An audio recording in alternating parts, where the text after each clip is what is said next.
The final part of your process should be figuring out what to do with the information you captured. For instance, you have already determined whether or not you have any valid takeaways from your initial set. Based on that, do you need to continue interviewing in order to achieve your initial research goal? Do you need more subjects? Are there other people who should be brought into the process?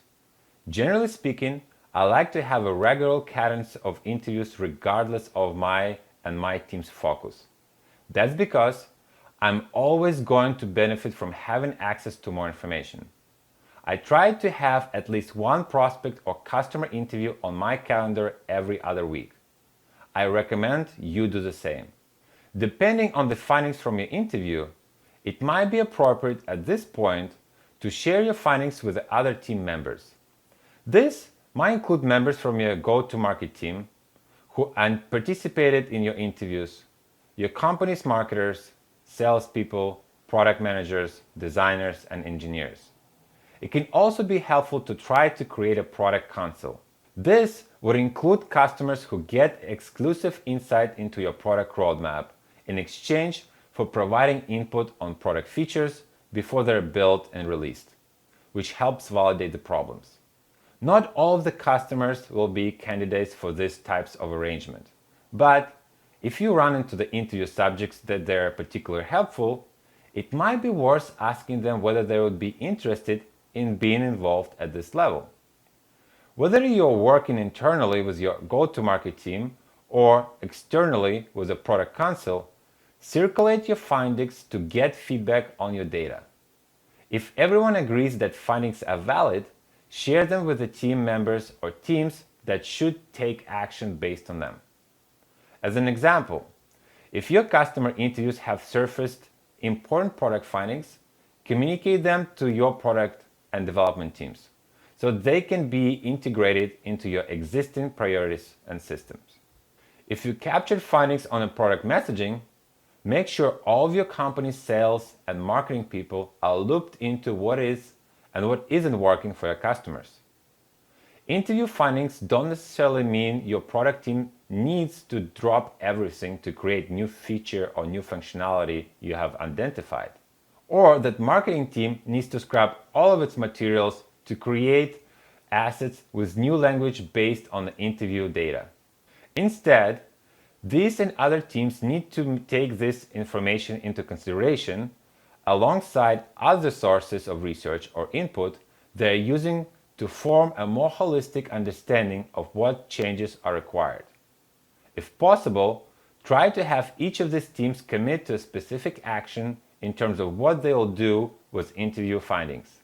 This could be something like adding a proposed feature to a priority list or testing a piece of marketing materials with a new messaging.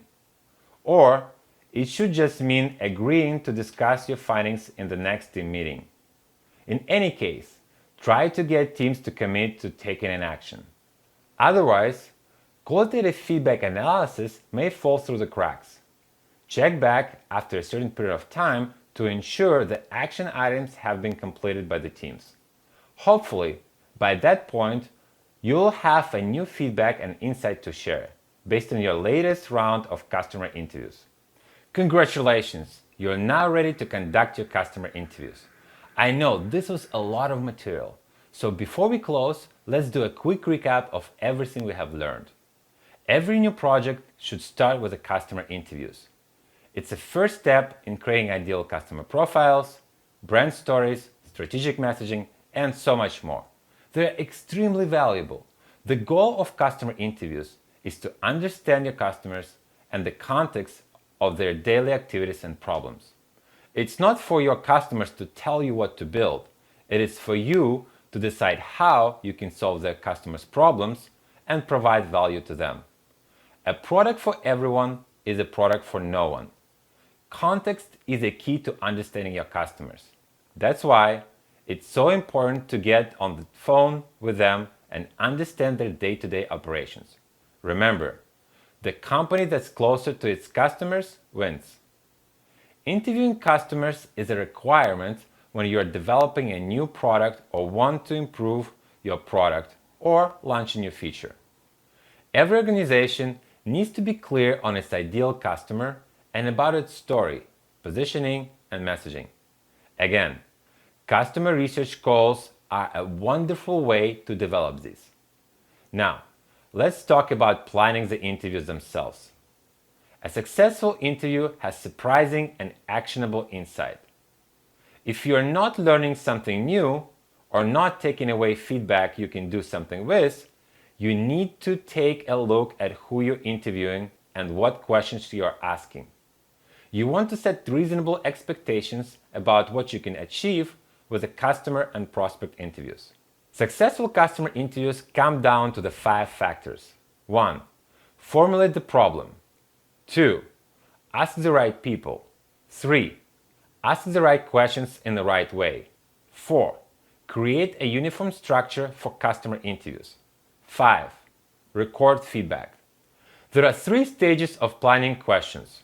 The introduction stage, where you introduce yourself and build a rapport. The research stage, where you ask your questions. And the wrap-up stage, where you thank them for the call and possibly ask them what sites they read and where they hang out online. Now, let's recap the interview itself.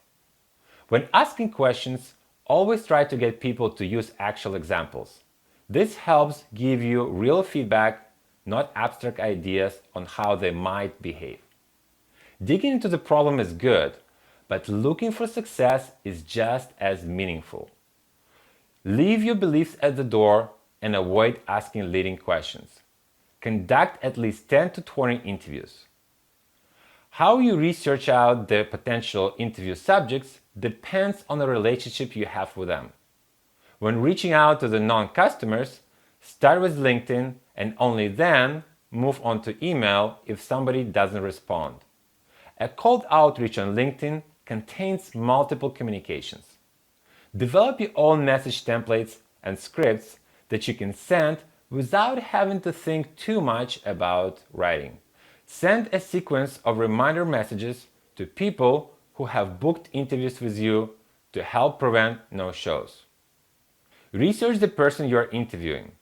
Before talking to a person, review their LinkedIn profile again, look at their work experience, shared connection, and if you are in any of the same groups.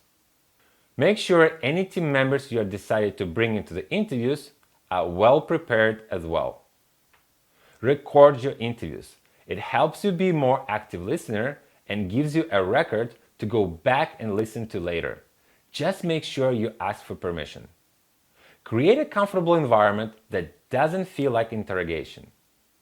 Read off the interview questions in number order so that the customer understands the sequence. Give people space to think about the answers. It's up to you to direct the conversation. Embrace the silence. Give interviewers time to compose your thoughts. When you start getting answers, don't be afraid to drill into the specifics of their responses.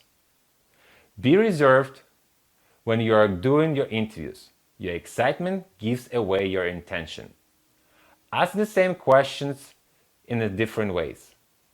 Active listening is very important on interview calls. Be respectful of your customer's time. Always end your interviews on a strong note.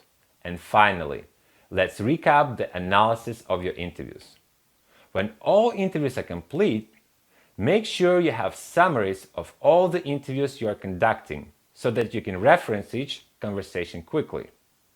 Look at the summaries as a whole to see if any patterns emerge. Look for the most surprising things you have heard in the interviews. Ask yourself what you learned from the interviews and if you have learned anything at all. Consider how you can improve your customer interview process, whether you end up with actionable feedback or not. Figure out what to do with the information you captured and share your findings with other team members. If possible, try to have each team commit to specific action steps in terms of what they'll do with those findings. As with many other things, practice makes perfect. You will get better and better at the customer interviews as you practice it. I still learn something new and improve my process as a result each time I conduct a customer interview. I have covered a whole process of conducting customer interviews. Remember, this course is always here for you if you would like to refer back to any section during your next customer research process. Please send me your comments, questions, suggestions, and feedback. It will help me improve the next course. Thank you for your time. Get shit done. Good luck and see you next time.